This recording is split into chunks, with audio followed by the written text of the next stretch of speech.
When we're talking about interlinings, the most common, which we're using in this project, is flannel.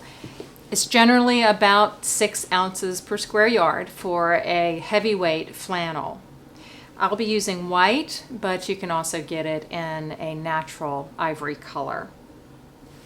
There's also an interlining called bump interlining, and this method of interlocking the layers is really popular for bump interlining. Bump interlining is twice as heavy. It's usually around 12 ounces per square yard. It's a very thick and blanket-like interlining, so it's not really a flannel. This is the flannel, and this is the bump. And it's sort of pumps up the volume of your drapery. It's very thick and luxurious, gorgeous with silk, but it does make the drapery heavier and a little more difficult to sew, and it's not as commonly used because it's a little more expensive than just using flannel. The techniques I'm showing in this video are exactly the same, whether you're using bump interlining or flannel interlining. Adding interlining is a great way to insulate your windows. Just like when you get dressed to go out when it's cold, you'll put on different layers.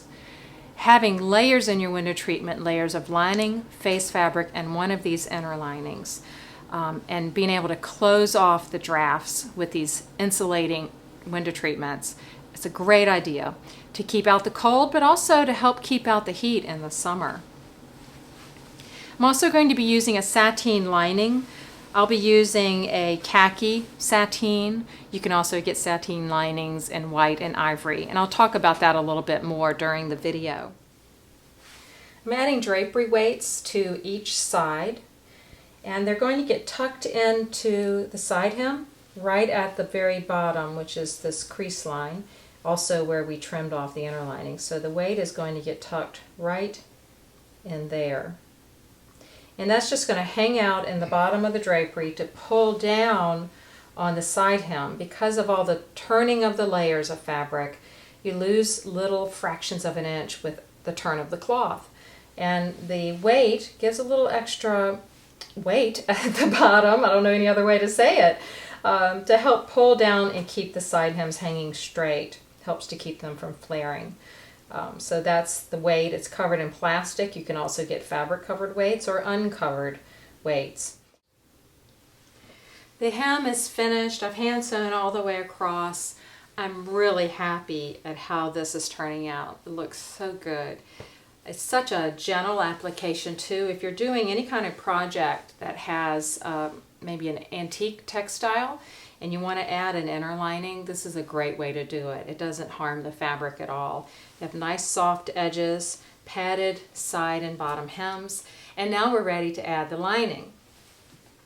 I'm using a sateen cotton lining. This is a khaki color.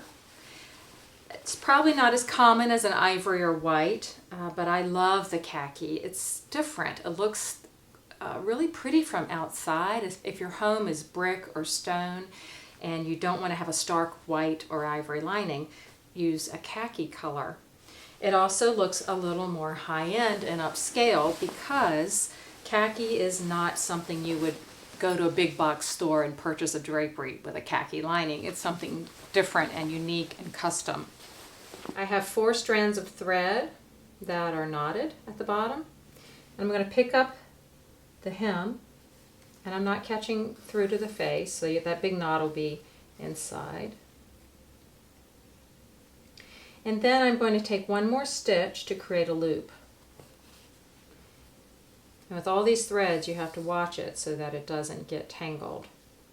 So I've created a loop. I'm going to reach into the loop and pull the threads through.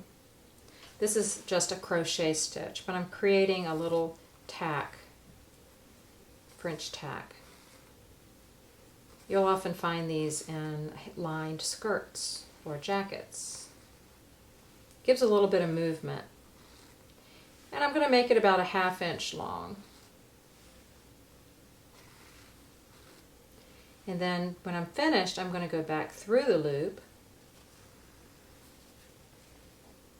And there's the little French tack. Now that gets tacked to the top of the drapery hem.